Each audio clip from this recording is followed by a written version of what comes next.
আয় আমার পাশে শুয়ে পড়। না সমস্যা নেই, থাকার জায়গা তো আছে। আর তাছাড়া তোমারই তো প্রবলেম হবে। না হবে না, তোকে যা বলেছি তাই কর শুভ্র। জ্বর খেতে না চাইলে এখানে চুপচাপ শুয়ে থাক আমার পাশে। শুভ্রতাও চুপচাপ লক্ষ্মী মেয়ের মতো শুয়ে পড়ে স্পন্দনের বুকে, মুখ লুকিয়ে কেঁদে উঠল।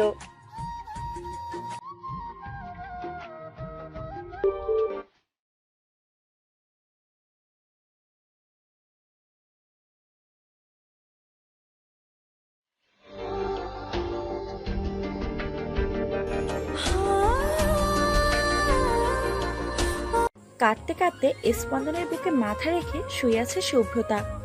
স্পন্দন এক হাত দিয়ে আগলে রেখেছে তাকে। স্পন্দন তার মাথায় হাত বুলাতে বুলাতে বলে ওঠে। কিছু খেয়েছিস?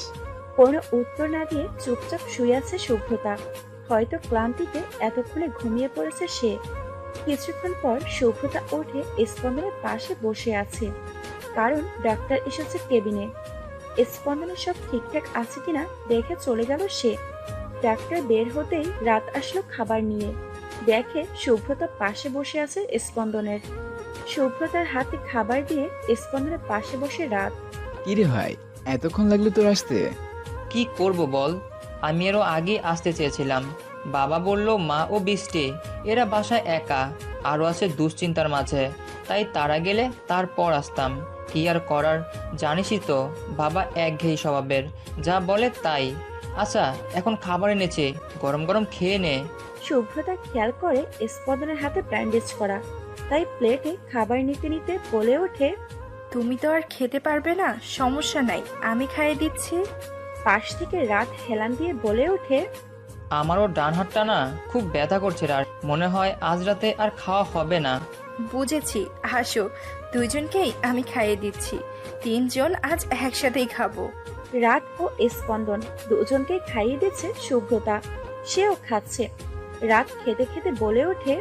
জানি সুব্রতা, আমাদের দাদি মানে দাদার বউটাও না এমন ছিল।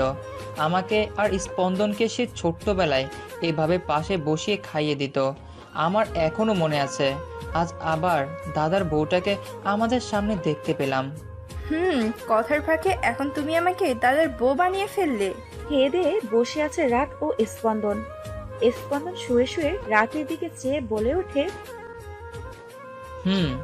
তাহলে সুব্রতাকে একটানে বাড়ি পৌঁছে দিয়ে তুই আবার চলে আয়। স্পন্দনের কথায় অবাক হলো শুভ্রতা। অনেক জোরাজোরির পর সবাইকে রাজি করিয়েছে সে, আজ স্পন্দনের পাশে থাকবে। স্পন্দনও সম্মতি দিয়েছে থাকতে, আর এখন বলছে বাড়ি দিয়ে আসতে। শুভ্রতা একটু রাগী ভাবেই জোর গলায় বলে ওঠে। আমি যাব না, আমি এখানেই থাকবো আজ। স্পন্দন তার দিকে তাকিয়ে ঠান্ডা মাথায় বলে ওঠে। বাড়াবাড়ি করিস না সুব্রতা, চুপচাপ রাতের সাথে বাড়ি চলে যা, প্রয়োজনে কাল আবার আসিস। আমি বলছি না আমি যাব না, আমি এখানেই থাকবো, যাব না মানে যাব না। রাত, ওকে নিয়ে যা তো এখান থেকে। আচ্ছা সুব্রতা থাকতে চাইছে, প্রবলেম কি? অনেক প্রবলেম আছে, তুই বুঝবি না। যা সুব্রতাকে বাড়ি পৌঁছে দিয়ে আয়। সুব্রতা ভালোভাবে বলছি, চুপচাপ রাতের সাথে চলে যা, কাল আবার আসিস। স্পন্দন চাইছে না, তাও বেহের মতো থাকতে চাইছিস কেন? চল বাড়ি চল। কথাটা একটু রাগী ভাবে বলে ওঠে রাত। শুভ্রতা যেতে না চাইলেও শুভ্রতাকে নিয়ে চলে গেল রাত। বাড়িতে পৌঁছে দিয়ে আবার স্পন্দনের কাছে চলে গেল সে। রাত ফিরে এসে স্পন্দনের পাশে বসতেই স্পন্দনের ফোনটা বেজে ওঠে। ফোন তুলে দেখে বৃষ্টির ফোন। হ্যালো ভাবি, এত রাতে ফোন দিয়েছ, ঘুমাওনি? রাতে পৌঁছেছে? এই জন্যই এত রাতে ফোন দিলে? বাবা কি দরদ। এসেছে মাত্র। সুব্রতাকে এত রাতে পাঠিয়ে দিলেন কেন? আসার পর থেকেই শুধু রুমে বসে বসে কাঁদছে। কাঁদুক, সমস্যা নেই, একটু পর ঘুমিয়ে যাব। কিছু কি হয়েছে? না, তেমন কিছু হয়নি। আসার পর থেকে দেখলাম কাঁদছে। এভাবে কি কাউকে এখানে রাখা যায় বলুন? আর এখানে কিছুক্ষণ পর নার্সরা আসছে, এতে আরো সুব্রতার ঘুমের ডিস্টার্বই হতো। আর তার উপর এই শীতের রাত, এই ঠান্ডার মাঝে এভাবে ঘুমের ডিস্টার্ব হলে কি থাকা যায় এই হসপিটালে? তাই রাতের সাথে পাঠিয়ে দিলাম তাকে। এখানে থাকলে আরো কষ্টই হতো তার। বাবা, এই অসুস্থ শরীর নিয়েও প্রেয়সীর জন্য এত চিন্তা? এই তো তোমার প্রিয়তম আমার দিকে চেয়ে আছে। নাও কথা বলে নিশ্চিত হও যে ঠিকঠাক মতো পৌঁছালো কিনা। পরদিন বিকেলে স্পন্দনকে নিয়ে যাওয়া হয় বাড়ি। এখন মোটামুটি সুস্থ আছে সে। আজ বৃষ্টি বাবার বাড়ি গেল রাতের সাথে। নিয়ম অনুযায়ী 2-1 দিন থাকার কথা হলেও রুদ্র চৌধুরী বলল এই অবস্থায় এতদিন থাকার দরকার নেই, একদিন থেকেই আবার রাতের সাথে সাথে চলে আসবে সে। আজ মেয়ে ও মেয়ের জামাই আসায় খুশি আনন্দে নানান আয়োজনে কাটলো দুপুরটা।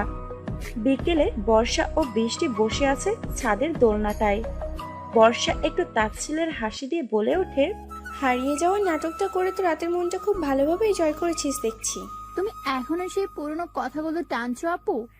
আমরা সব ভুলে কি আগের মতো জীবনযাপন করতে পারি না? অবশ্যই। আর তুই তো এটাই চেয়েছিলি, তাই তো এত কাহিনী করলি। তুই খুব ভালো অভিনয় পারিস রে বৃষ্টি। বর্ষার টেরা বেঁকা কথায় এবার একটু রাগ হয় বৃষ্টির। বর্ষার দিকে চেয়ে বলে ওঠে, রাতের সাথে কে কতটা অভিনয় করেছে সেটা তোমায় নতুন করে মনে করিয়ে দিতে হবে না আপু। তুমি রাতের জায়গায় নিজেকে দাঁড় করিয়ে দেখো কতটা অন্যায় করেছিল তার সাথে। ওটা জাস্ট আমার একটা ভুল ছিল, আর ভুল তো মানুষই করে, তাই না? তাই বলে তাকে সেই ভুল সংশোধন করতেও সুযোগ দিতে হয়। বড় বোন হয়েও তোর কাছে আমি হাত জোর করেও কেঁদেছিলাম, আর হারিয়ে যাওয়ার অভিনয় করে আমার সেই কান্নাগুলো অভিনয়ের চাদরেই ঢেকে ফেললি তুই। তাই তো আমার ভাগ্যটা যেমন। তোমার ভাগ্য তুমি নিজেই পরিবর্তন করেছো আপু, আর আমার ভাগ্য হঠাৎ পাল্টে যাওয়ার কারণও ছিলে তুমি। অযথা আমায় দোষারোপ করো না। ধীরে পায়ে নিচের দিকে হাঁটা ধরলো বৃষ্টি। বর্ষার চোখ দুটি রাগে লাল হয়ে আছে। এক মুহূর্তের জন্য হলেও বৃষ্টিকে এখন তার চরম শত্রু মনে হচ্ছে। ইচ্ছে করছে এই ছাদ থেকে ধাক্কা দিয়ে বৃষ্টি ও তার বেবিকে রাতের জীবন থেকে সরিয়ে দিতে। রাতের সাথে বৃষ্টিকে দেখলেই সহ্য হয় না তার। কথা বলতে বলতে ছাদের কিনারা থেকে টুপ করে নিচে ফেলে দিতে। তাতেই রাতের জীবন থেকে সরানো যাবে বৃষ্টিকে। এমন পাষাণ হৃদয়ের বোন দুনিয়াতে দ্বিতীয়টা খুঁজে পাওয়া যাবে কিনা মনে হয় না। বৃষ্টি নিচে নামার জন্য ধীরে ধীরে সিঁড়ির কাছে আসতেই অনুভব করে পিছন থেকে কারো হাতের স্পর্শ, আর তা একটু জোরেই ছিল। নিজের ওজন সামলাতে না পেরে মনে হচ্ছে এক্ষুনি সিঁড়ি দিয়ে গড়িয়ে গড়িয়ে পড়বে সে, যেমনটা একটা গোলাকার বস্তু সিঁড়ি দিয়ে ছেড়ে দিলে পড়বে। বৃষ্টি চোখ বন্ধ করে আছে। পিটপিট করে তাকাতেই নিজেকে রাতের বুকে নতুন করে আবিষ্কার করে সে। রাত তখন বৃষ্টিকে খুঁজতে ছাদে এসেছিল। বৃষ্টিকে এভাবে পড়ে যেতে দেখেই খপ করে ধরে ফেলে সে। তবুও ব্যথায় চোখ দিয়ে পানি গড়িয়ে পড়ছে বৃষ্টির। এবার পেটে হাত দিয়ে কেঁদেই দিল সে। রাত রাগের চোখে তাকিয়ে আছে বর্ষার দিকে। বৃষ্টিকে এভাবে ধরে রাখায় পারছে না কষিয়ে কয়েকটা চর বসিয়ে দিতে বর্ষার গালে। ড্রাইভারকে ফোন দিয়ে 10 মিনিটের ভিতর এখানে আসতে বলে রাত। বৃষ্টিকে নিচে নিয়ে গিয়ে বিছানায় শুয়ে দিল সে। থাকার জন্য যে কাপড় এনেছিল তার সব গুছিয়ে নিল ব্যাগে। এখনই বৃষ্টিকে নিয়ে বাড়ি চলে যাবে সে। বাড়ির সামনে এসে হর্ন বাজালো ড্রাইভার। বৃষ্টিকে নিয়ে বাইরে চলে যাচ্ছে সে। বৃষ্টির বাবা মা সামনে এসে জিজ্ঞেস করলেও কিছু বলল না রাত। শুধু রাগী গলায় বলে ওঠে, যে বাড়িতে আমার স্ত্রীর 1 মিনিটের জন্য নিরাপত্তা নেই, সেই বাড়িতে আর 1 সেকেন্ডও থাকবে না সে। কি এমন হলো? কিছুই তো বুঝতে পারছি না আমি। আপনার বড় মেয়েকে জিজ্ঞাসা করুন বিষয়টা, তাহলে খুব ভালোভাবে বুঝতে পারবেন। চলো বৃষ্টি। রাত সচরাচর কারোর সাথে এভাবে কথা বলে না, কিন্তু আজ তার কথার ধরন বুঝিয়ে দিচ্ছে সে কতটা রেগে আছে। কেটে গেল আরো অনেক দিন। আজ হঠাৎ শুভ্রতা কলেজ ছুটির পর বের হতেই দেখে স্পন্দন গেটের বাইরে অপেক্ষা করছে তার জন্য। এতদিন শুভ্রতার সাথে কোনো যোগাযোগ করেনি স্পন্দন। আজ হঠাৎ কলেজের সামনে আসায় একটু অবাক হলো শুভ্রতা। পেছন থেকে শুভ্রতাকে কেউ ডাক দিতেই পিছন ফিরে তাকায় শুভ্রতা। দেখে নতুন স্যারটা। চলে যাচ্ছ শুভ্রতা? আমি আসলে ভাবলাম আজ তোমাকে নিয়ে একসাথে লাঞ্চ করব। শুভ্রতা একটু ভ্রুচুকা কুচকে বলে ওঠে, সরি। না মানে তোমার যদি তাড়া থাকে তাহলে জোর করব না। ভাইয়া গাড়ি নিয়ে দাঁড়িয়ে আছে সামনে। স্পন্দন তখন হেঁটে এসে শুভ্রতার পাশে দাঁড়ায়। আসিফ হাত বাড়িয়ে বলে ওঠে, হাই ভাইয়া। স্পন্দন একটু হেসে বলে ওঠে, আমি আপনার সমবয়সী হব। তবুও আপনি শুভ্রতার বড় ভাই, তাই হাজবেন্ড হবু হাজবেন্ড। আপনার জানাই ভুল আছে, সুব্রত আমার বোন নয়, বরং আমার হবু বউ। স্পন্দনের কথায় এবার চোখ কপালে উঠে গেল শুভ্রতার। এবার বলুন। মনে হয় সেদিনে হাতের মতো এবার গলায় আঘাত করাতে চান। গলায় কিন্তু ব্যান্ডেজ করেও আর কোনো লাভ হবে না। সো পড়াতে আসছেন, সুন্দরভাবে পড়াবেন। বেশি লজ্জাম ভাব থাকলে চোখ দুটো আলাদা করে নিব শরীর থেকে। বিশেষ করে সুব্রতা থেকে দূরে থাকবেন, না হলে গলার অবস্থাও এই হাতের মতোই হবে। এইটা আপনার ফার্স্ট অ্যান্ড লাস্ট ওয়ার্নিং। স্পন্দন সানগ্লাসটা লাগিয়ে স্যারের দিকে তাকিয়ে একটা মুচকি হাসি দিয়ে বলে ওঠে, বি কেয়ারফুল। শুভ্রতার কাছে গিয়ে শুভ্রতার হাত ধরে টেনে নিয়ে যায় গাড়ির কাছে। গাড়িতে ওঠ। কোথায় যাব আমরা? স্যারের লাঞ্চের ইনভাইট তো মিস করে ফেললি, এখন আমার সাথেই চল রেস্টুরেন্টে। তুমি কি আমায় ভুল বুঝছো? না, একদম না। ওই ছেলে তোকে লাঞ্চের ইনভাইট করার সাহস পায় কিভাবে? নিশ্চয়ই তুই এসব বলার সুযোগ দিস। তাই চল, তুই আজ কত খেতে পারিস দেখি। এটা বলে শুভ্রতার হাত ধরে টানতে টানতে গাড়িতে তুলল। কেটে গেল আরো 3 মাস। একটু আগে হসপিটালে নিয়ে আসা হলো বৃষ্টিকে। ওটির বাইরে এদিক ওদিক পায়চারি করছে বাকি সবাই। রাত খুব জোরাজোরি করে বৃষ্টির সাথে ভিতরে গেল। বৃষ্টির হাতটা শক্ত করে ধরে আছে সে। ভয় হচ্ছে আজ তার, প্রচুর ভয় হচ্ছে তার।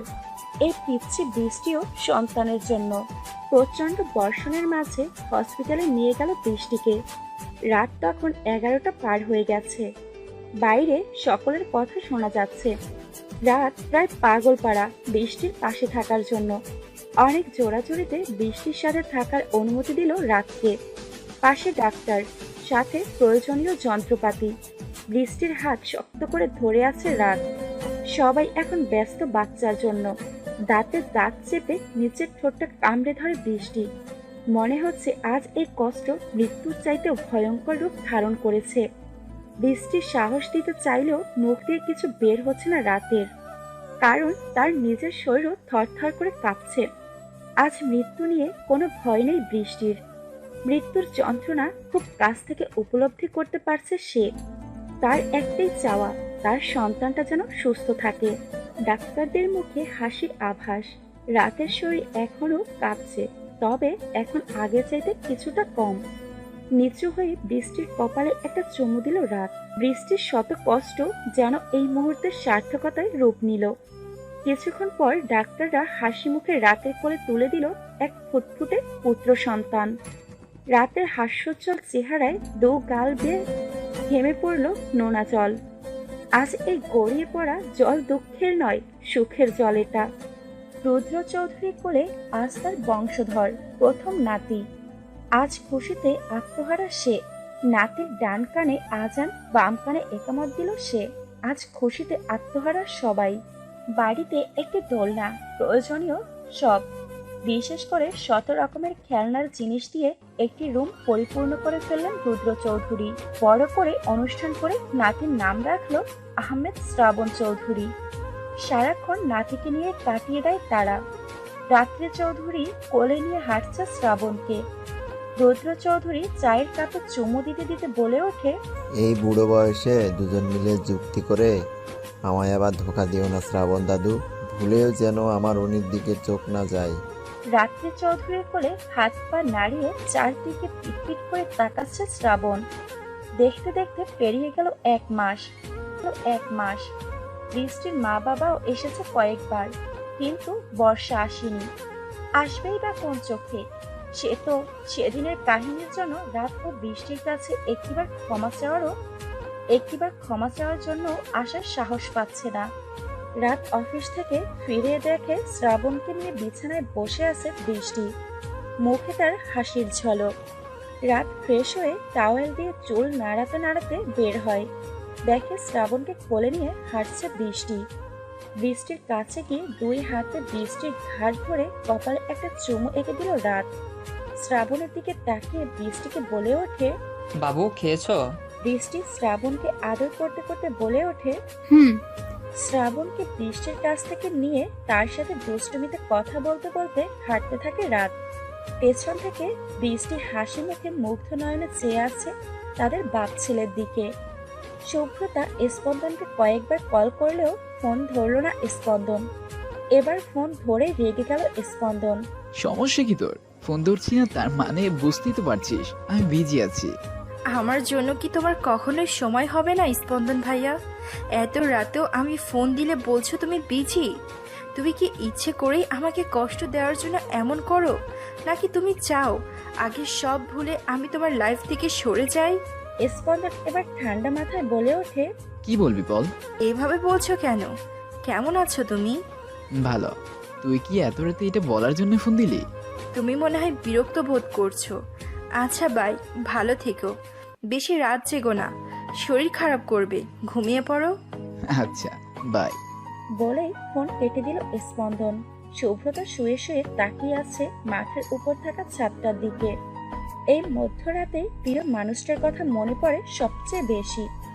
ইচ্ছে করছে সব ফেলে ছুটে যেতে তার কাছে। শুভ্রতার মনে পড়ে সেই আগের দিনগুলো, যখন স্পন্দন এই মধ্যরাতে এসে তাকে দেখে যেত। কখনো কখনো আদর করে চুমু এঁকে দিত কপালে, গায়ের কাঁটাটা টেনে দিয়ে চলে যেত আবার। কিন্তু সেই স্পন্দন এখন রাতে এত কেয়ার তো দূরে থাক, দিনের বেলায়ও দেখতে আসে না তাকে। তুমি বোঝো না স্পন্দন ভাই, আমি যে তোমার অপেক্ষায় থাকি। লাইট অফ করে ঘুমিয়ে পড়ে শুভ্রতা।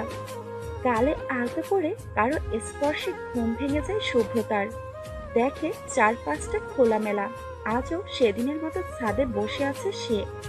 দেখে সামনে মাস্ক পরা সেই লোকটা বসে আছে। ভয়ে গলা শুকিয়ে আসে শুভ্রতার, কারণ আরো অনেকদিন লোকটা বিরক্ত করেনি শুভ্রতাকে। শুভ্রতা মনে মনে ভেবে নিয়েছিল হয়তো আর আসবে না লোকটা, কিন্তু আজ আবার এসে হাজির হলো সে। লোকটা গম্ভীর গলায় বলে ওঠে, যে তোমায় নিয়ে ভাবতেও চায় না, তার পিছনে পড়ে থাকতে লজ্জা করে না তোমার? সেটা আমার আর তার ব্যক্তিগত ব্যাপার, এই নিয়ে আপনাকে না ভাবলেও চলবে। আর প্লিজ আমাকে আর এভাবে বিরক্ত করবেন না।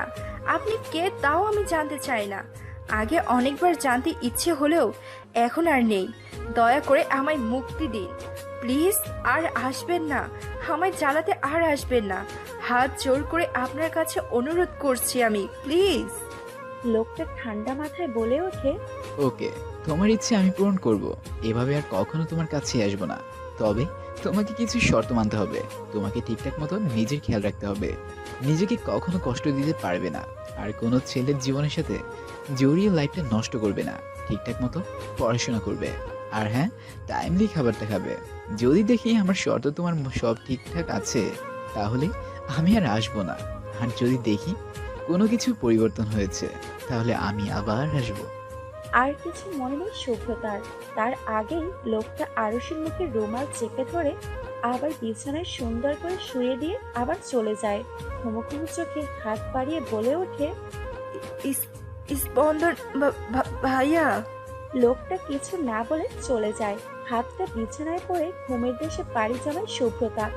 সকালে ঘুম থেকে উঠে স্পন্দনের নাম্বারে ফোন দেয় শুভ্রতা। স্পন্দন রিসিভ করে ঘুমাতুর কণ্ঠে বলে ওঠে, হ্যাঁ সুব্রতা, বল। কাল রাতে তুমি কোথায় ছিলে? কেন, বাসায়। মিথ্যা বলছো তুমি। আমার সাথে কথা হওয়ার পর তুমি কোথায় ছিলে? আর কিছুক্ষণ পরই তো ঘুমিয়ে গেলাম। আর এখন তুই ফোন দিলি কেন রে? কোনো প্রবলেম হয়েছে? কিন্তু আমি তো তোমার কণ্ঠ শুনেছি। লোকটা কি তুমি? কি সব বাজে বকছিস সুব্রতা? কোন লোক? আগে বলো, তুমি কি রাতে আমার সাথে কথা হওয়ার পর ঘুমিয়েই পড়েছিলে? হ্যাঁ রে বাবা, কি বলছিস? আমি তো কিছুই বুঝতে পারছি না। ও আচ্ছা, না কিছু না। তুই কি আর কিছু বলবি? না। তাহলে ঘুমাতে দে। আরো কয়েক মাস কেটে গেল।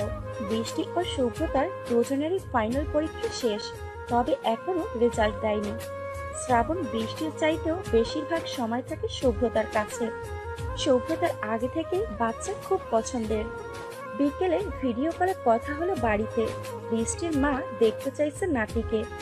বৃষ্টির বাবা মাঝে মাঝে আসে দেখতে। বিকেলে খুব ভালোভাবে কথা হলো তাদের মাঝে। পরদিন সকালে ফোন দিয়ে শুনতে পায় মায়ের কান্নার শব্দ। এক নাগারে কেঁদেই চলেছে তার মা। একটু অবাক হয় বৃষ্টি। কি হলো মা, কাঁদছো কেন? কিছু হয়েছে? বর্ষা, কি হয়েছে আপু? আর কিছু বলার আগেই দেখে বৃষ্টির ফোন অফ হয়ে গেছে। দুশ্চিন্তার ভার তার মাথায়। উল্টোপাল্টা কিছু করে বসেনি তো আপু? তখন দেখলো রাত অফিসে যাওয়ার জন্য রেডি হয়ে নিচে নামছে। বৃষ্টিকে আতঙ্কিত দেখে বলে ওঠে। কি হলো তোমার? এমন দেখাচ্ছে কেন? Any problem? বৃষ্টি কিছু বলার আগেই দরজায় কলিং বেল বেজে উঠল। রাতকে দরজা খুলতেই দেখে বাইরে পুলিশ দাঁড়িয়ে আছে। রাতের পাশে এসে দাঁড়ায় বৃষ্টি।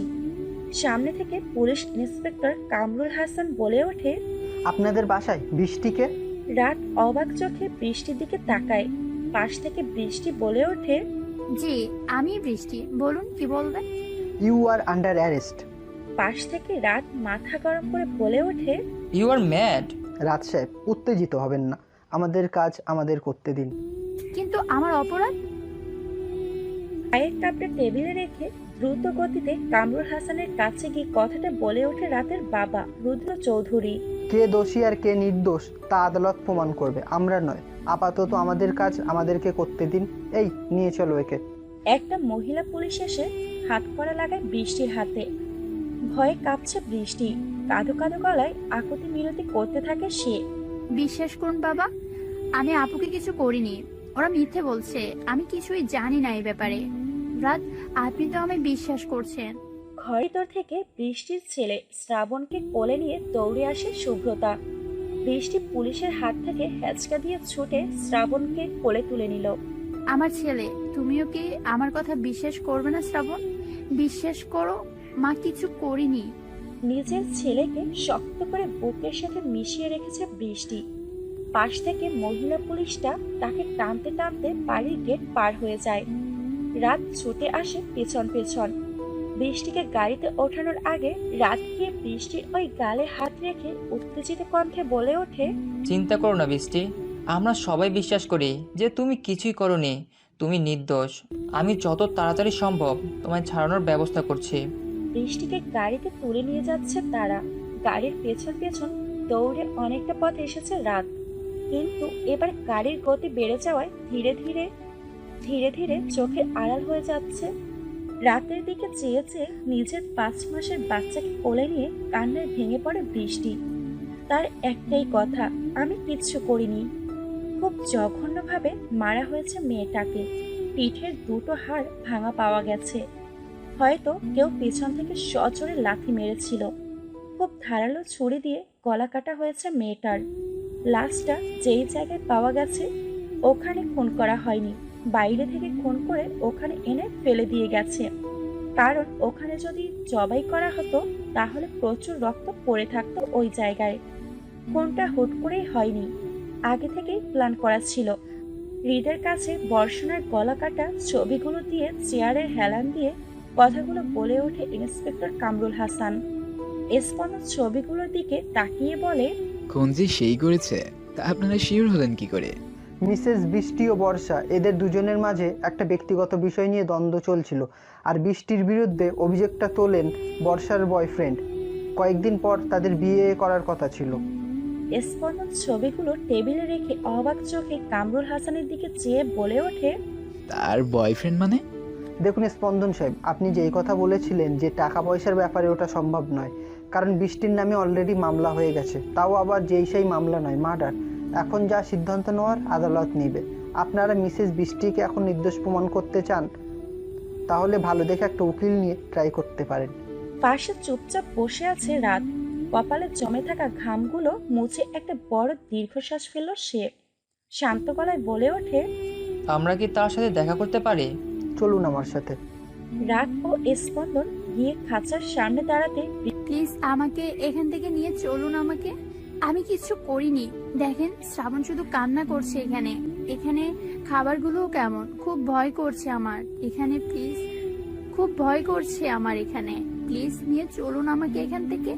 রাত বৃষ্টির গালে হাত রেখে বলে ওঠে। নিয়ে যাব, আর খুব শীঘ্রই। জানেন, পুলিশ মহিলাটা আমার গায়ে হাত তুলেছে, বারবার জিজ্ঞেস করেছে আমি খুন করছি কিনা। রাত এবার রেগে ইন্সপেক্টর কামরুল হাসানের দিকে এগিয়ে যেতেই স্পন্দন থামায় তাকে। স্পন্দন ঠান্ডা মাথায় বলে ওঠে। পদোন্নতি করতে চাইছেন, তাও আবার মহিলার গায়ে হাত তুলে? দেখুন স্পন্দন সাহেব, আইনের চোখে সবাই সমান। সে না দেখে নারী, না দেখে পুরুষ, শুধু দেখে অপরাধী। আচ্ছা, তো এই কামরুল হাসান, আমার মনে হয় আপনার আইন সম্পর্কে জ্ঞানটা অসম্পূর্ণ। অপরাধী ও সন্দেহ বাচনের মধ্যে পার্থক্য জানেন? দেখি একটা করে সংজ্ঞা বলুন তো এগুলোর।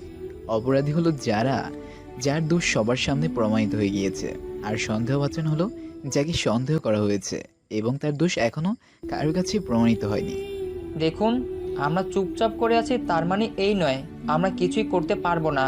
আইনের প্রতি শ্রদ্ধা ও সম্মান রেখে আমরা এখনো চুপচাপ আপনাদের সব ক্যাচাল সহ্য করে যাচ্ছি।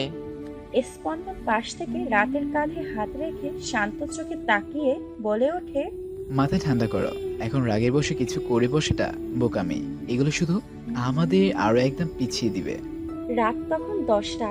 কপালে চিন্তার ভাঁজ নিয়ে সোফায় বসে আছে রুদ্র চৌধুরী ও রাত্রি চৌধুরী। সারাদিন টেনশন ব্যস্ততায় ক্লান্ত হয়ে পড়েছে সে। রাত এখনো থানার সামনে বসে আছে। তার স্ত্রী এবং সন্তানকে ফেলে কিছুতেই বাড়ি যাবে না সে। রিত অনেক বোঝানোর চেষ্টা করেছে তাকে, কিন্তু কিছুতেই মানছে না রাত। পারছে না শুধু সকল আইনের অমান্য করে পুরো থানা গুড়িয়ে দিয়ে নিয়ে যেতে বৃষ্টি ও তার সন্তানকে। বৃষ্টিকে ছাড়াতে শহরের সবচেয়ে বড় উকিলকে নিযুক্ত করলেন রুদ্র চৌধুরী। তার একটাই কথা, বৃষ্টিকে মুক্ত দেখতে চায় সে, আর তা যে কোনো কিছুর বিনিময়ে। কয়েকদিন পর কোর্টে হাজির করা হলো বৃষ্টিকে। তার ডিফেন্স লয়ার ফারহান রেজভি। আজ পর্যন্ত একটাও হারার রেকর্ড নেই তার। তবে এই কেসটা একটু জটিল তার কাছে, কারণ খুনে যেই হোক বৃষ্টির বিরুদ্ধে একের পর এক কারণ রেখে গেছে। মিসেস বৃষ্টি, আপনার বোন বর্ষার সাথে আপনার কিছু ব্যক্তিগত বিষয় নিয়ে ঝগড়া চলছিল, তাই না? হ্যাঁ, আমি মানছি যে আমার আর আপুর মাঝে দ্বন্দ্ব ছিল, কিন্তু আমি ওকে মারিনি। দ্বন্দ্ব ছিল। আপু সব সময় আমায় জ্বালাতন করতো আর ব্ল্যাকমেল করতো যে আমি যেন আমার স্বামী ও সংসার ছেড়ে তাদের থেকে দূরে সরে যাই। সব সময় আমাকে চাপ দিত। তার কারণে আমার সংসারে একের পর এক অশান্তি লেগেই থাকতো। তবুও কিছু বলতাম না, ভাবতাম সব ঠিক হয়ে যাবে, নিজেরই তো আপু। পাশ থেকে বৃষ্টির ডিফেন্স লয়ার ফারহান রেজভি বলে ওঠে, জজও বলে ওঠে, আমার কাছে একটা জোরালো প্রমাণ আছে। ফরেনসিক রিপোর্ট থেকে জানা যায় পুলিশ লাশ পাওয়ার 10 ঘন্টা আগে ওনাকে খুন করা হয়েছে, আর পুলিশ লাশ পেয়েছে সকাল 7টা নাগাদ। তার মানে খুন হয়েছে রাত 9টা নাগাদ। আর ঠিক রাত 9:30টায় মিসেস বৃষ্টিকে বাইরে থেকে আসতে দেখেছে তাদের বাড়ির দারোয়ান আলী। তখনই বৃষ্টির বিপক্ষের উকিল বলে ওঠে, কারণ উনি তখন কাউকে খুন করে এসেছেন, তাই আপনার সাথে কোনো কথা বলেননি। 9টার সময় খুন হয়েছে আর উনি 9:30টায় বাড়িতে ফিরলেন। এর আগের সময়টায় তিনি কোথায় ছিলেন? আর এটাও জানা গেছে যে মিসেস বৃষ্টি রাতে কখনো বাইরে যান না। তাহলে ওই রাতে কেন গিয়েছিলেন? নিশ্চয়ই বর্ষাকে খুন করতে গিয়েছিলেন। না, আমি কাউকে খুন করিনি। আপনারা কেন আমার কথা বিশ্বাস করছেন না? মিসেস বৃষ্টি, আপনার কান্নায় কিন্তু আমারও কান্না পাচ্ছে, কিন্তু আফসোস, আদালত আবেগ নয় প্রমাণ দেখেই সিদ্ধান্ত নেয়। বলে হেসে উঠলেন আনোয়ার সাহেব। বৃষ্টির সাথে দেখা করতে গেল রাত। প্রতিবারের মতো আজও খাঁচার বাইরে দাঁড়িয়ে আছে রাত। চেহারাটা কেমন উস্কো খুস্কো হয়ে গেছে। মনে হচ্ছে ঠিক মতো খেতে দেয় না এখানে, যত্ন নিতে পারে না সে। পারবেই বা কি করে, এটা তো আর বাড়ি নয়। ভেতরে অজরে কেঁদে চলেছে বৃষ্টি। আমাকে কি আর কখনো আপনার কাছে যেতে দেবে না তারা? রাত বৃষ্টির দু গালে হাত রেখে চোখের পানি মুছে দিয়ে বলে ওঠে, কে বলছে দিবে না? আর কয়েকদিন অপেক্ষা করো, তোমাকে ঠিকই এখান থেকে মুক্ত করে নিয়ে যাব আমি। ওরা বলছে সব প্রমাণ আমার বিরুদ্ধে, কিন্তু আমি তো আপনার কাছে কখনো মিথ্যে বলিনি। আপনি কি আমায় বিশ্বাস করছেন না? আমি মারিনি আপুকে। বৃষ্টি, ভেঙে পড়ো না। কখনো কখনো মিথ্যার আড়ালে লুকিয়ে থাকে সত্যটা, আর তা এক সময় ঠিকই সামনে আসে। আমার খুব কষ্ট হচ্ছে এখানে।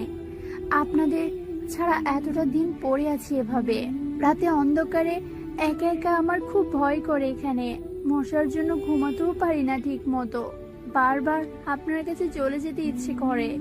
অনেকক্ষণ ধরে কাঁদলেও কেউ সামনে এসে দেখে না। আমার খুব কষ্ট হচ্ছে এখানে, খুব কষ্ট হচ্ছে আমার।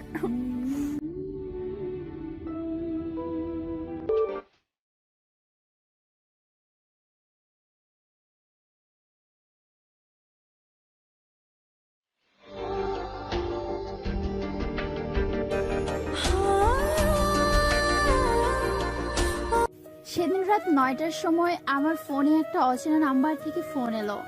রিসিভ করতেই কে যেন বলল আমার স্বামী অ্যাক্সিডেন্ট করেছে। সে ঠিকানা বললে আমি বাড়ি থেকে বেরিয়ে দৌড়ে সেখানে চলে যাই। কথাটা খুব শান্তভাবে বলল বৃষ্টি। তার ডিফেন্স লয়ার ফারহানা রেজবি বলে উঠল, কিছু না, সব ঠিকঠাক। রাতকে ফোন দিয়ে জিজ্ঞেস করলাম, জানতে পারি তারা বন্ধুরা মিলে ডিনারে গেছে। মাঝে মাঝে যেত। আমি জানি না, আমি শুধু জানি আমি আপুকে মারিনি। বর্ষার বাবা মায়ের সামনে বসে আছে ফারহানা রেজবি। সেদিন সেই রাত 8টার সময় ওষুধ আনতে গিয়েছিল এই পাশের মেডিসিন শপ থেকে, তারপর আর ফিরেনি। ফোনটাও বন্ধ পেলাম। সব আত্মীয়দের বাসায় ফোন দিলেও শুনি বর্ষা কারো বাড়িতে যায়নি। হ্যাঁ, ফারহানা রেজবি তার বিয়ে অধীরকে বলল, আসসালামু আলাইকুম ভাইয়া। আমরা 3 মাস রাত 8টার পর থেকে আপনার দোকানের সামনের সিসিটিভির ফুটেজটা দেখতে চাই। কারণটা জানতে পারি নিশ্চয়? দেখুন, এটা একটা খুনের কেস। স্যার, ওই দিন সন্ধ্যা 7টার সময় আমরা সব বন্ধ করে ফেলেছিলাম। আমার ওয়াইফ অসুস্থ ছিল তাই। ফুটেজটা তো আর আপনার সাথে বাড়ি যায়নি, তাই না? আমরা সেই সময়ের ফুটেজ দেখতে চাইছি। Okay sir. Inspector Kamrul Hasan ও ফারহানা রেজবি বসে আছে একসাথে। ফুটেজে দেখা যাচ্ছে একটা ছেলে বৃষ্টিকে জোর করে গাড়িতে তুলে নিয়ে চলে গেল। ছেলেটার সম্পর্কে খোঁজ নিয়েছি আমি। ছেলেটার নাম প্রেয়কে। বাবা নেই, মা আর তার এক ছোট ভাই নিয়ে তার পরিবার। শুনলাম তার মায়ের 2টো কিডনি ড্যামেজ হয়ে গেছে, আর্থিক অবস্থাও খারাপ। মিরপুরে ছেলেটার বাড়ি। রাত 2টার সময় প্রিকিকে গ্রেপ্তার করে পুলিশ। জিজ্ঞাসাবাদে অবশেষে প্রিকি স্বীকার করে নিল যে খুনটা সেই করেছে। তবে কারো কথায় তার মায়ের চিকিৎসার জন্য অনেক টাকার প্রয়োজন ছিল, তাই এই পথ বেছে নিতে বাধ্য হয়েছে সে। কিন্তু কে সে যার কথায় বর্ষাকে মেরেছে প্রিকি, তাই এখনো বলেনি সে। ইন্সপেক্টর কামরুল হাসান হাত থেকে লাঠিটা ফেলে হতাশার নিঃশ্বাস ছেড়ে ক্লান্তিতে ফ্যানের নিচে গিয়ে বসে। প্রিকির সামনে চেয়ার নিয়ে বসে আছে ফারহানা রেজবি। রাত ও স্পন্দন বসে আছে ফারহানা রেজবির সামনে। রাত গম্ভীরভাবে বলল, ছেলেটা কিছু বলল? সে বলল, আমার হত্যার পর আমার লাশটা নিজের জমিতে পুঁতে দিস না রে ওরে হত্যাকারী। কৌতূহলী লোকদের নিজেদের বাড়িতে ডেকে আনিস না, তাহলে পৃথিবীর মানুষ আমার লাশ খুঁজতে খুঁজতে তোকে ও তোর অপরাধ দুটোই খুঁজে বের করে ফেলবে। এটার মানে? বের করতে পারলেন? আমি একটা উত্তর খুঁজে বের করেছে। সে বলল, হত্যার পর লাশটা নিজের জমিতে পুঁতে দিস না। তাহলে লাশটা যদি বর্ষারই হয়, তাহলে বর্ষার লাশটা কোথায় ফেলে আসা হয়েছে? রাস্তার পাশে একটা বড় লিচু বাগানে। আর ওই বাগানটা হলো বর্ষার বয়ফ্রেন্ড মিস্টার তিহান সাহেবের, যিনি আপনাদের সাথে মামলায় লড়েছেন। কিন্তু আমার আইডিয়াটা যদি সত্যি হয়, তাহলে একটা প্রশ্ন আমার মাথায় ঘুরপাক খাচ্ছে। বর্ষার তিহানের গার্লফ্রেন্ড হওয়া সত্ত্বেও কেন তাকে মেরেছে? আর সেই খুনের দায় মিসেস বৃষ্টির উপরই বা কেন সাফাইতে চাইছে? রাতের কাছে এখন সব জলের মতো পরিষ্কার, কারণ তিহানের সাথে বর্ষা পালিয়ে যাওয়ার পরও তিহানের ব্যাপারে কি যেন জানতে পেরে তাকে ফেলে চলে এসেছে বর্ষা। আর তিহান বিয়ে করতে চাইছিল আমার বোন আশিককে, আর তাও ভেঙে দিয়েছে বৃষ্টি। তিহানের ব্যাপারে সব বলে দিয়েছে সবাইকে। হতে পারে এটাই বৃষ্টির প্রতি তিহানের ক্ষোভ। রাতের কাছে এখন সব জলের মতো পরিষ্কার, কারণ তিহানের সাথে বর্ষা পালিয়ে যাওয়ার পরও তিহানের ব্যাপারে কি যেন জানতে পেরে তাকে ফেলে চলে এসছে বর্ষা। আর তিহান বিয়ে করতে চাইছিল রাতের বোন শুভ্রতাকে, আর তাও ভেঙে দিয়েছে বৃষ্টি। তিহানের ব্যাপারে সব বলে দিয়েছে সবাইকে। হতে পারে এটাই বৃষ্টির প্রতি তিহানের ক্ষোভ। তিহানের বাড়ি ঘিরে ফেলে পুলিশ। তখন রাত 3টা। কয়েকজন পুলিশ দিয়ে ঘুমের মাঝে অ্যারেস্ট করে তিহানকে।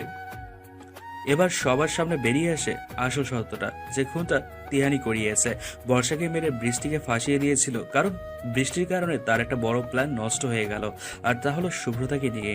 তিহান চেয়েছিল শুভ্রতাকে বিয়ে করে ব্ল্যাকমেল ও কৌশলে সব নিজের করে নিতে, কারণ রাতের বাবার ও তিহানের বাবা দুজনেই কারো থেকে কম না। কিন্তু তার প্ল্যানটা সাকসেস হলে আরো শীর্ষে পৌঁছে যেত তাদের বিজনেস, কিন্তু সব নষ্ট করে দিল এই বৃষ্টি। অবশেষে সত্য প্রকাশ হওয়ার পর ছাড়া পেল বৃষ্টি। অবশেষে অনেকদিন পর নিজের বাড়িতে ফিরেছে বৃষ্টি। সারা রাস্তায় বৃষ্টির সাথে কোনো কথা বলেনি রাত।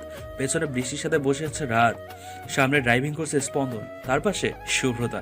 রাতের বাবা, স্পন্দনের বাবা ও বৃষ্টির বাবা তারা আসছে পেছনে গাড়িতে চুপচাপ শ্রাবণকে কোলে নিয়ে বসে আছে বৃষ্টি।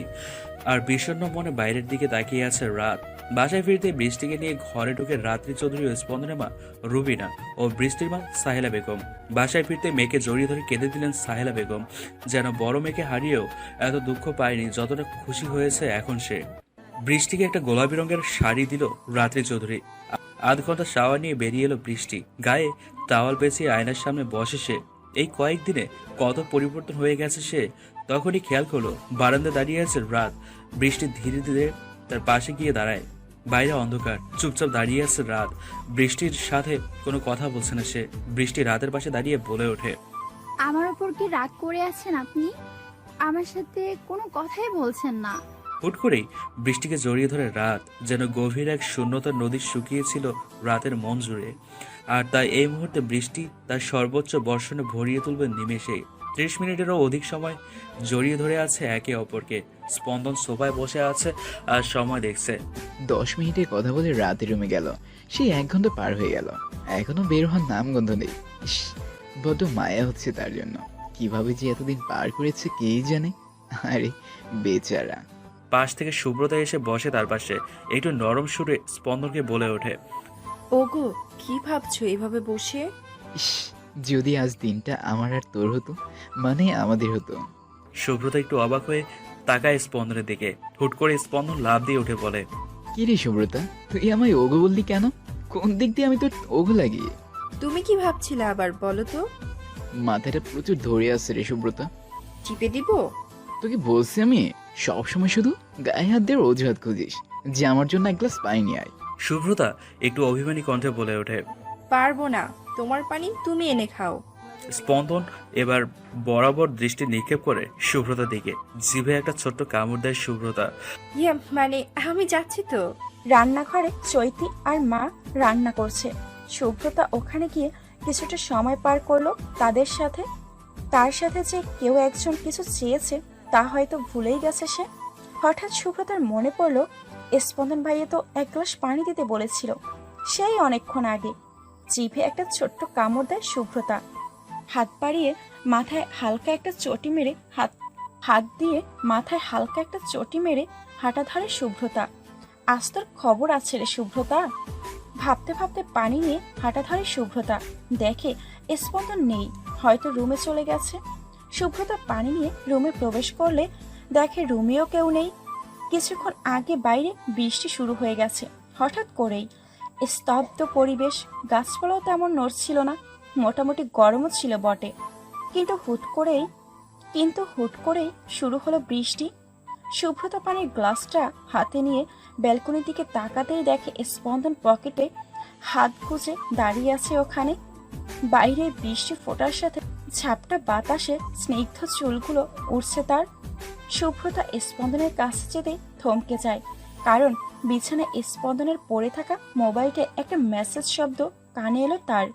কৌতূহলী দৃষ্টিতে ফোনটা হাতে নিল শুভ্রতা। দেখে ওই দিন স্পন্দনের সাথে আসা মেয়েটার মেসেজ। তাকে স্পন্দন শুভ্রতার সামনে নিজের গার্লফ্রেন্ড বলে সম্বোধন করলো।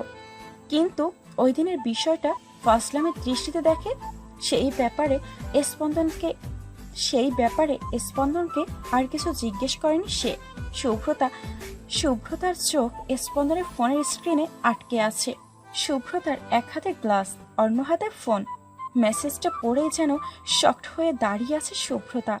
মুহূর্তেই চোখ দুটো ভিজে উঠেছে তার, যেন কাঁদতে চেয়েও পারছে না সে। সারা শরীর রীতিমতো কাঁপছে তার। হাত থেকে পানির গ্লাসটা ফ্লোরে পড়ে আছে, কয়েক টুকরো আকার ধারণ করলো। পানিগুলো ছড়িয়ে ছিটিয়ে গেল চারদিকে। এই বৃষ্টির শব্দের মাঝেও কাঁচ ভাঙার শব্দটা ঠিকই কানে এলো স্পন্দনের। রুমে আসতেই দেখে শুভ্রতা তাড়াহুড়ো করে ফোনটা বিছানায় রেখে চোখের পানি মুছতে মুছতে বেরিয়ে গেল রুম থেকে। স্পন্দন হা হয়ে তাকিয়ে আছে তার দিকে। এই মেয়ের আবার কি হলো? স্পন্দন দ্রুত হেঁটেই ফোনটা হাতে নিতেই চক্ষু যুগল বড় আকার ধারণ করে ফেলে তার। রাগে চোখ মুখ লাল হয়ে আসছে ধীরে ধীরে। রাগে হাত পা কাঁপছে তার। ইচ্ছে করছে এই মুহূর্তে ফোনটা আর্সেলে মেরে টুকরো টুকরো করে ফেলতে। ওইদিকে শুভ্রতা দৌড়ে নিজের রুমে গিয়ে দরজা বন্ধ করে দেয়। বিছানায় পড়ে বালিশে মুখ গুজে কাঁদতে থাকে সে। এদিকে রাগে ফোঁসফোঁস করতে করতে তৃণার নাম্বারে সাথে সাথে ফোন দেয় স্পন্দন। তৃণা ফোন ধরছে না দেখে রাগে স্পন্দন অস্থির হয়ে ওঠে। ট্রিনার বাচ্চা ফোন ধর। অবশেষে 2 বার ফোন দিতেই রিসিভ করলো তৃণা। তৃণার ফোন ধরতেই স্পন্দন এক নিঃশ্বাসে অনেকটা কথা শুনিয়ে ফেলে তাকে। শাকচুন্নি ঘরে শাকচুন্নি, এসব কি মেসেজ পাঠালি তুই আমায়? তোর মন মানসিকতা এত নিস তা আমার ধারণা বাইরে ছিল। ছি ছি ছি ছি ছি। আরে আরে স্পন্দন, আমার কথাটা তো আগে শোন। কি শোনাবি তুই আমায়? মেসেজে কি লিখলি এখন তা মুখে বলতে চাস? আমাকে বলতে দে আগে। রাকিবের সাথে ট্রুথ অফ ডেয়ার খেলার সময় আমার ডেয়ার নেওয়ায় সে আমাকে এই মেসেজটা দিয়ে বলল এটা যে কোনো একটা ছেলেকে পাঠাতে, তারপর তাকে স্ক্রিনশট দিতে। এসব বাজে মেসেজ কোনো ডিয়ারের মধ্যে পড়ে? ডেয়ার নিয়ে ফেসে গেলাম, কি আর করব বল। আন্দাজে কোন ছেলেকে পাঠাবো বল, তাই তোকে পাঠিয়ে ওকে স্ক্রিনশট পাঠালাম। আমি কি খারাপ কিছু করলাম বল? না, খুব ভালো করেছেন আপনি। আর আপনার এই ভালো আমার লাইফের দিছে শালির ঘর শালি। কেন রে মামা, কিছু হয়েছে? ফোন খাটের উপর রেখে আমি বাইরে ছিলাম, আর তখন সুব্রত এসে মেসেজটা দেখে গ্লাসে পানি ভেঙে চড়ে কাঁদতে কাঁদতে বেরিয়ে গেল। কি বল স্পন্দন, তাহলে সমস্যা তো সাংঘাতিক। দাঁড়া, সুব্রতার নাম্বারটা দে, আমি কথা বলছি তার সাথে। ফোন রাখ বিয়াদব ছিমড়ি। স্পন্দন দৌড়ে গিয়ে দেখে শুভ্রতা ভেতর থেকে দরজা বন্ধ করে রেখেছে। স্পন্দন বাইরে থেকে দরজা ধাক্কা দিচ্ছে। ভেতরে বসে বসে কাঁদছে শুভ্রতা, কান্না ভেজা চোখে অভিমানী মুখে দরজার দিকে তাকিয়ে আছে। তাহলে স্পন্দন ভাইয়া তলে তলে এসব করে বেড়ায়? তাহলে কি দরকার ছিল আমার সাথে এভাবে মায়া বাড়ানোর? কেন আমায় ভালোবাসা শিখাতে গিয়েছিল সে? তোমার ভালো মুখের আড়ালে যে এমন একটা খারাপ মানুষ লুকিয়ে আছে তা আমার ধারণার বাইরে ছিল স্পন্দন ভাইয়া। আর কখনো তোমার মতো খারাপ মানুষকে নিয়ে স্বপ্ন দেখব না আমি। আজ থেকে সব শেষ। একটু ভালোবাসার জন্য অনেক কিছু সহ্য করেছি তোমার। কথাগুলো মনে মনে বলতে দরজার দিকে তাকিয়ে আছে শুভ্রতা। ওদিকে স্পন্দন উত্তেজিত হয়ে দরজায় জোরে জোরে আঘাত করছে। প্লিজ সুব্রতা, আমি ভুল বলছি, তুই নিজের ক্ষতি করিস না। প্লিজ সুব্রতা, দরজাটা খোল। এবার সুব্রতা চোখটা বড় করে অবাক হয়ে তাকিয়ে আছে। সে ভাবলো কিভাবে ওর মতো খারাপ মানুষের জন্য আমি আত্মহত্যা করব? সুব্রতা, দরজা না খুললে কিন্তু আমি দরজাটা ভেঙে ভিতরে চলে আসবো বলছি। এবার স্পন্দনের সাথে রাত ও বাবা মা, ভাবি, মামা মামি সবার গলা শোনা যাচ্ছে। চুপচাপ দরজার দিকে তাকিয়ে আছে শুভ্রতা। এবার খেয়াল করলো কেউ সত্যি সত্যি দরজা ভাঙার চেষ্টা করছে, কারণ এতক্ষণ হয়ে গেল ওদের ডাকে কোনো রেসপন্স দেয়নি শুভ্রতা। শুভ্রতা এবার চুপচাপ গিয়ে দরজা খুলে দিতেই রুমে প্রবেশ করলো সবাই। প্রথমেই শুভ্রতার গালে ঠাস করে একটা চড় বসিয়ে দেয় স্পন্দন। উপস্থিত সবাই হা করে তাকিয়ে আছে স্পন্দন ও শুভ্রতার দিকে। স্পন্দন রাগী ও করুণ দৃষ্টিতে শুভ্রতার দিকে তাকিয়ে বলে ওঠে, কি শুরু করেছিস তুই? এইভাবে ডাকাডাকির পরেও কি এইভাবে দরজা বন্ধ করে বসে থাকে? এতগুলো মানুষকে টেনশন রাখতে তোর খুব মজা পাচ্ছিলি না? স্পন্দন রাগী চোখে কথাগুলো বললেও গভীর একটা মায়া কাজ করছিল তার মুখে, যেন হারিয়ে ফেলার প্রাণ আবার ফিরে পেয়েছে তিনি। গালে হাত দিয়ে হা করে স্পন্দনও উপস্থিত সবাই দিকে তাকিয়ে আছে শুভ্রতা। স্পন্দনের এমন রুম কাঁপানো থাপ্পড়ে কোনো প্রতিবাদ করল না বাবা মা ভাইয়া।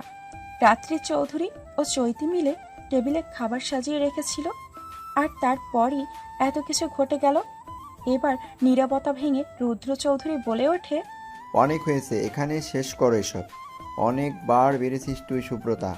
আর স্পন্দন সুব্রতা যাই করুক তাকে এভাবে আমাদের সামনে থাপ্পড় মারা তোমার উচিত হয়নি। সরি আঙ্কেল, ওর এমন কাজে প্রচুর রাগ উঠে গিয়েছিল মাথায়। আচ্ছা, এখানে সব শেষ করে খেতে আসো। রুদ্র চৌধুরীর কড়া কথায় খেতে চলে গেল শুভ্রতাও। সবাই ক্ষেপে আছে তার উপর। এখন তেড়ামি করা মানে নিজের বিপদ নিজে টেনে আনা। তাই চুপচাপ মুখ খোমড়া করে সকলের সাথে খেতে বসলো সে। বৃষ্টিকে সবার সামনে খাইয়ে দিচ্ছে রাত। রাত এভাবে সবার সামনে কখনোই খাইয়ে দেয়নি তাকে। তাই লজ্জায় না পারছে কারো দিকে তাকাতে আর না পারছে চুপচাপ খেতে। আপনি খান না, আমি নিজে খেতে পারবো তো। এত কিছুর মাঝেও তাদের এমন কাণ্ড দেখে হেসে দিল শুভ্রতা ছাড়া বাকি সবাই। লজ্জায় নিচের দিকে তাকিয়ে আছে বৃষ্টি। সবাই প্রায় ঘুমিয়ে পড়েছে। হাত পা ছড়িয়ে ছিটিয়ে গভীর ঘুমে আচ্ছন্ন শুভ্রতা। শুভ্রতার ঠিক মাথার পাশটায় বসে আছে স্পন্দন। তাকিয়ে আছে শুভ্রতার ঘুমের চেহারার দিকে। বাম গালটা লাল হয়ে আছে, 5 আঙুলের দাগ এখনো স্পষ্ট। সুব্রতার মায়া ভরা মুখে 5 আঙুলের দাগ চোখে পড়তে যেন অন্তরাত্মা কেঁপে ওঠে স্পন্দনের। নিজের অজান্তেই হাত চলে যায় সুব্রতার গালে আঙুলের দাগের উপর। গালে কারোর হাতে স্পষ্ট অনুভব করতে জেগে উঠল সুব্রতা। দেখে স্পন্দন করুণ চোখে তাকিয়ে আছে তার দিকে। স্পন্দনকে দেখে রাগটা এসে মাথার উপর ভর করলো সুব্রতার। স্পন্দন সুব্রতার দিকে তাকিয়ে শান্ত গলায় বলে উঠল, খুব ব্যথা পেয়েছিলি তাই না? এবার মেজাজটা বিগড়ে গেল সুব্রতার। ইচ্ছে করছে খাট থেকে ধাক্কা দিয়ে নিচে ফেলে মেরে ফেলতে। ও, খাট থেকে ফেললে তো আর মরবে না। মাথা তুলে বারান্দা থেকে ছুঁড়ে নিচে ফেলে দিতে, কিন্তু আফসোসটা রয়েই গেল শুধু শক্তির অভাবে। নাইলে আজ ঠিকই বারান্দা থেকে ছুঁড়ে নিচে ফেলে দিত। সরি রে সুব্রতা, ভেবেছিলাম তুই তখন দরজাটা বন্ধ করে নিজে কোনো ক্ষতি করে ফেলছিস। তার উপর আবার এভাবে ডাকাডাকি করার পরেও কোনো দরজা খুললি না। সব মিলিয়ে নিজের রাগটা কন্ট্রোল করতে পারিনি আমি। সুব্রতা এক নিঃশ্বাসে শান্ত গলায় বলে উঠল, স্পন্দন ভাইয়া, তোমাকে আমি এই নিয়ে কোনো প্রশ্ন করছি বলো তো? আর সরি বলছোই বা কেন? দোষটা তো আমারই, কাউকে একটু বেশি ভালোবেসে ফেলা। আমি কিচ্ছু মনে করিনি স্পন্দন ভাইয়া, তুমি চলে যাও এখান থেকে। আমায় ভুল বুঝিস না সুব্রতা, মানুষ কখনো কখনো যা দেখে তা সত্যি হয় না, সত্যিটা আড়ালেই থেকে যায়। জানো ভাইয়া, তুমি ছোট থেকে যেভাবে আমার পাশে ছিলে, এভাবে কেউ আমায় সাপোর্ট করে যায়নি, এমনকি নিজের ভাইও না। যখন আমার ধীরে ধীরে বোঝার বয়স হয়েছে, তখন আমি সব বুঝতাম, সব অনুভব করতে পারতাম। কিছু বুঝি আর না বুঝি, এটা বুঝতে পারতাম যে কেউ একজন আমাকে তার নিজের থেকেও বেশি ভালোবাসে, সব সময় আমার আগলে রাখতো। অনুভূতিগুলো মনেই ছিল, কখনো প্রকাশ করা হয়নি। কিন্তু যেদিন শুনি বাবা আমার বিয়ে ঠিক করে ফেলেছে, বিশ্বাস করো সেদিন যেন চারদিকটা শুধু অন্ধকার মনে হয়েছিল আমার কাছে। তবুও হাজারো কষ্ট বুকে চাপা দিয়ে নিজেকে শক্ত করলাম, কারণ আমি চাইনি বাবাকে কষ্ট দিতে। আমি চাইনি এই নিয়ে তোমার আর রাত ভাইয়ার 25 বছরের বন্ধুত্ব নষ্ট হোক। আমি চাইনি আমার পরিবার অন্য একটা পরিবারের কাছে লাঞ্ছিত হোক। তাই না চাইতেও সেদিন তোমার সাথে এভাবে খারাপ ব্যবহার করেছিলাম। আমি জানতাম তোমাকে এইসব বললে তুমি সব কিছু এলোমেলো করে ফেলতে।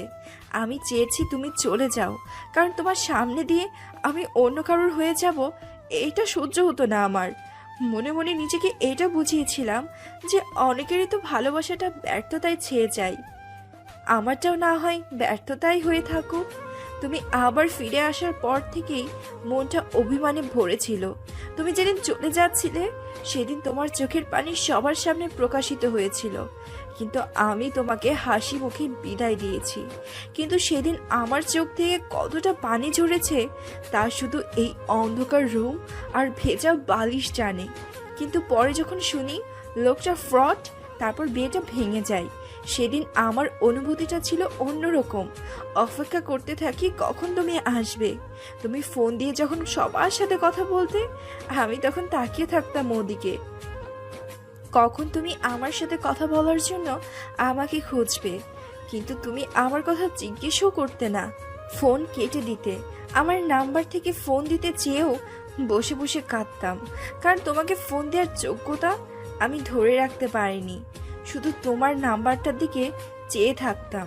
হুট করে আঙুলে চাপ পড়ে একদিন ফোন চলে গেল, কিন্তু সেদিন বুঝতে পারলাম তুমি আমাকে তোমার ফোন থেকেও অনেক আগেই ব্লক করে দিয়েছো। যেদিন তুমি ফিরে এলে সেদিন আমি তোমার দেওয়ার শাড়িটাই পরে তোমার সামনে গিয়েছিলাম, যা তুমি আমার কয়েকজন বান্ধবীকে পরতে দেখে আমার জন্য নিয়ে এসেছিলে। ভেবেছিলাম ওইটা পরে তোমার সামনে গেলে বুঝি তুমি খুব খুশি হবে। সেদিন তুমি আমার দিকে ফিরেও তাকাওনি স্পন্দন ভাইয়া। তখন ভাবলাম তুমি হয়তো অভিমান করে আছো, আর আমাকেই তোমার অভিমান ভাঙাতে হবে, কারণ আমি তখনও বিশ্বাস করতাম আমার স্পন্দন ভাইয়া শুধু আমাকেই ভালোবাসতে জানে, সে শুধু আমাকেই ভালোবেসেছিল আর ভালোবাসে এবং ভালোবাসবেও। কিন্তু তুমি তোমার অভিমানটাকে বড় করে রাখলে, অন্য কাউকে জড়িয়ে নিয়েছো নিজের সাথে। বিশ্বাস করো, আজ আমার কোনো অভিযোগ নেই তোমার প্রতি। আমার ভুলের প্রায়শ্চিত্ত তো আমাকেই দিতে হবে। ভালোবাসাকে ধরে রাখতে আমি ব্যর্থ। সরি, আজ তোমাকে আমি তুমি করে বললাম। দেহার মতো একদিন তোমাকে বিরক্ত করেছি বলে আমি কিছু মনে করিনি। প্লিজ তুমি চলে যাও, আমাকে একটু একা থাকতে দাও। আমি শুধু তোকে জিজ্ঞেস করেছিলাম তুই আমায় ভালোবাসিস কিনা, কিন্তু তুই সেদিন নাটাকে উত্তর হিসেবে বেছে নিলি। তুই যদি সেদিন একটি বার বলতি তুই আমায় ভালোবাসিস, তাহলে আজ সবটা অন্যরকম হতো। আমি আর কিছু বদলাতে চাই না স্পন্দন ভাইয়া, তুমি চলে যাও। তোমারও এখন কেউ আছে, সেও তোমার কাছে এই বৃষ্টি ভেজা রাতে একান্ত সময় চাই। আমাকে একটু একা থাকতে দাও। স্পন্দন পকেট থেকে ফোনটা বের করে ট্রিনার নাম্বারে ফোন দিল। 2 বার ফোন দিলেও সে ফোন ধরলো না, হয়তো মরার মতন ঘুমাচ্ছে এতক্ষণে। স্পন্দন আবার ফোন দিতে ট্রিনা ফোন ধরে ঘুমকাতর গলায় বলে উঠল, হ্যালো, এত রাতে ফোন দিলি? দরকার ছাড়া তোকে কখনো ফোন দেই? তা দিস না, আর কখনো দিবিও না। এখন এত রাতে কেন ফোন দিলি? তাড়াতাড়ি বলে ফোন রাখ। আমি তো এখন ফোন দিলাম তোকে প্রেমের গল্প শোনাতে। এটা তোর কাছ থেকে আমি আশাও করি না, কারণ আমি জানি তুই কখনো আমার প্রেম আলাপ করতে ফোন দিবি না। সুব্রত আছে না তোর জন্য? বাজে বকা বন্ধ কর, বুঝতেই তো পারছিস যখন। এখন নে, সুব্রতের সাথে কথা বলে দে, প্যাস্টেল লাগালেই ওঠে ছোটা। বলেই ফোনের স্পিকার অন করে দেয় স্পন্দন। ট্রিনা পুরো ব্যাপারটা খুলে বলে সুব্রতাকে। সুব্রতা নিজের থেকে চেয়ে আছে, ইস, না বুঝে খারাপ ভেবে কত কথাই না বলে ফেলেছে তাকে। স্পন্দন সুব্রতার ওই গালের হাত রেখে বলে উঠল। এবার বিশ্বাস হলো? সুব্রতা মাথা নিচু করে ছোট করে বলে ওঠেন, ওকে, তাহলে এখন ঘুমা। Good night. তুমি কি এখনো আমায় আগের মতো ভালোবাসো? আর কোনো উত্তর না দিয়ে হেঁটে বেরিয়ে গেল স্পন্দন। সুব্রতা পিছন থেকে বলে উঠল, তুমি সত্যি খুব নিষ্ঠুর স্পন্দন ভাইয়া। রাত তখন 12টা, এখনো ঘুমায়নি। রাতও বৃষ্টি। কতদিন পর কাছে পেল একে অপরকে। বৃষ্টি তার জেলে থাকার গল্প বলছে আর রাত্রি শার্ট ভিজিয়ে কাঁদছে। রাতও জড়িয়ে নিয়ে বৃষ্টিকে বাহু ডোরে। 1টা বাজলো, 2টো বাজলো, 3টে বাজলো, তাও ঘুম নেই কারোর চোখে। ঘুমাতে ঘুমাতে আরো 1-1.5 ঘন্টা পার হয়ে গেল। কখন যে রাত হয়ে গেল খেয়াল করেনি তারা। রাতে বৃষ্টিও হয়েছিল, কিন্তু এখন আর নেই। অজান্তে ধমনীতে মুখরিত হয়ে উঠল পুরো শহরটা। চারিদিকে পাখির কোলাহল। রাত বৃষ্টিকে বলে উঠল, চলো ফ্রেশ হয়ে নামাজ পড়ে তারপর একেবারে ঘুমাই। বিছানায় শ্রাবণ ঘুমাচ্ছে। শ্রাবণের 2 গালে 2জন চুমু দিয়ে ফ্রেশ হয়ে নামাজ পড়ে শ্রাবণের দুপাশে 2জন শুয়ে পড়ে। বাইরে সোনালি রোদ গায়ে এসে পড়তে ঘুম ভাঙলে বৃষ্টির। রাতে বৃষ্টি হওয়ার বাইরে গাছের পাতাগুলো সোনালি রোদে চিকচিক করছে। বৃষ্টি উঠে থেকে 8:30 পার হয়ে গেছে। রীতিমতো মাথায় হাত দিলে বৃষ্টি, কারণ সে কখনো এত বেলা পর্যন্ত ঘুমায় না। বৃষ্টি উঠে রাতের দিকে তাকালো, দেখে রাত শ্রাবণের দিকে কাত হয়ে শুয়ে আছে, আর শ্রাবণের মাথাটা রাতের বাহুর মাঝে। উঠে পর্দাগুলো সরিয়ে দিতেই সোনালি রোদগুলো রাতের মুখে পুরোপুরিভাবে স্পর্শ করে যাচ্ছে। একটা হাসি দিয়ে আবার পর্দাগুলো টেনে দিল বৃষ্টি, কারণ সারা রাত ঘুমাতে পারেনি বেচারা। এখন একটু ঘুমাক। ফ্রেশ হয়ে নিচে চলে গেল বৃষ্টি। রুদ্রচৌধুরী ততক্ষণে অফিসে চলে গেছে। রাত কয়েকদিন এদিক ওদিকে দৌড়াদৌড়ি করে রুদ্র আজও রাত ঘুমাচ্ছে, তাই সে চলে গেছে অফিসে। প্রায় 10টার দিকে রাত উঠে একটু রাগারাগি করে সবার সাথে, কেন তাকে সকাল সকাল না জাগিয়ে বাবাকে অফিসে পাঠালো। শ্রাবণকে কোলে নিয়ে হাঁটছে রাত। বৃষ্টিকে রাতের কাছে দাঁড়ায়, দেখে শ্রাবণ রাতের কোলে ঘুমাচ্ছে। শ্রাবণের মুখে হাতে চুমুতে ভরিয়ে দিতে থাকে বৃষ্টি। রাত বৃষ্টিকে থামিয়ে বলে উঠল, কি করছো? আমার ছেলেটাকে কি চুমু দিয়ে মেরে ফেলার প্ল্যান করলে নাকি? আটা শুধু আপনার না, আমারও ছেলে। আসো বাবু। বলেই শ্রাবণকে আবার চুমু দিল বৃষ্টি।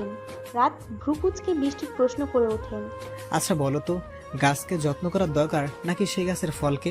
বৃষ্টি মুখের উপর বলে দিল, অবশ্যই গাছকে, কারণ গাছ থেকে আমরা অসংখ্য ফল পাই। রাত এবার একটু দুষ্টুমি হাসি দিয়ে বলে ওঠে, তোমার কথা আর কাজের কোনো মিল নেই, কারণ তুমি ফলকে আদর করে ভরিয়ে ফেলছো আর গাছের দিকে ফিরেও তাকাচ্ছ না। এটা কি মানা যায় বলো?